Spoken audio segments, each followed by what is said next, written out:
অন্ধ অরু আশামুড়ি উত্তর প্রদেশ উত্তরাখণ্ড কর্ণা কেরল গোয়া গুজরাট ছত্তিশগড় ঝাড়খণ্ড। ভারতের 28টি রাজ্যের নাম নিয়ে আমি একটি ছড়া গত বছর তোমাদের শিখিয়েছি, কিন্তু এবছর দেখছি কয়েকজনটা মনে নেই। তারাই বললো ম্যাডাম আরেকবার করে দাও। তাহলে আজকে ওই 28টি রাজ্যের নাম অঞ্জনা লিখেছে, অঞ্জনায় পাঠ করবে, তোমরা শুনবে ছড়ার আকারে, তো সুর দিয়ে হবে। তাহলে অঞ্জনা সুরটা মনে আছে? ঠিক আছে, না আমি তোমার সঙ্গে অংশগ্রহণ করছি। বলো বলো। অন্ধ অরু আশামুড়ি উত্তর প্রদেশ উত্তরাখণ্ড কর্ণা কেরল গোয়া গুজরাট ছত্তিশগড় ঝাড়খণ্ড পশ্চিমবঙ্গ পাঞ্জাব বিহার মধ্যপ্রদেশ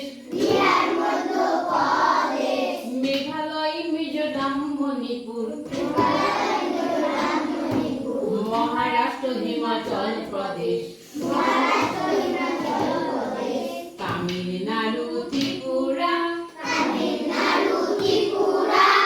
নাগাল্যান্ড তেলেঙ্গানা রাজস্থান সিকিম ছড়া শেষে হরিয়ানা। সুরটা মনে আছে সবাইকে, কিন্তু ছড়াটা মনে করতে পারছো না তোমরা। ঠিক আছে, বলো অঞ্জনা বলুন, তোমরা বলো।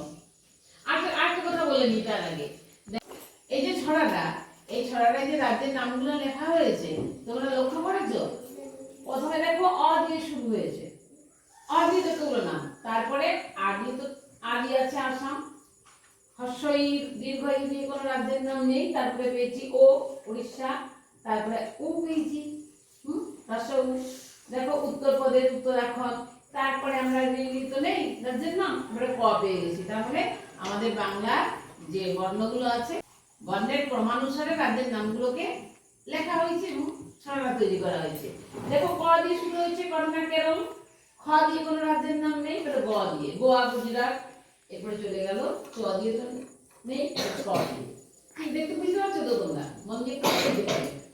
আরেকটা বিষয় তোমাদের বলে নিই যে আমি প্রথমে লিখেছি অন্ধ্র, অন্ধ্রপ্রদেশ পুরোটা লিখলে ছাড়াতে আমার অসুবিধা হচ্ছে, তার জন্য আমি শুধু অন্ধ্র লিখেছি। আর অরু, অরু মানে তোমরা বুঝতে পারছো কি বলো? অরুণাচল প্রদেশ, অরু বলি বুঝে দেবে সবাই। যেমন আমরা ছোটবেলায় শিখেছিলাম বেনি আসহ কলা, বেগনি আয়া কাশি, সেইটাকে মাথায় রেখে এটা করা হয়েছে। এরপরে ওড়ি, ওড়িতে কি হবে? উড়িষ্যা। আর এরকম ছোট কোথায় আছে? কর্ণা, কর্ণা মানে কর্ণাটক।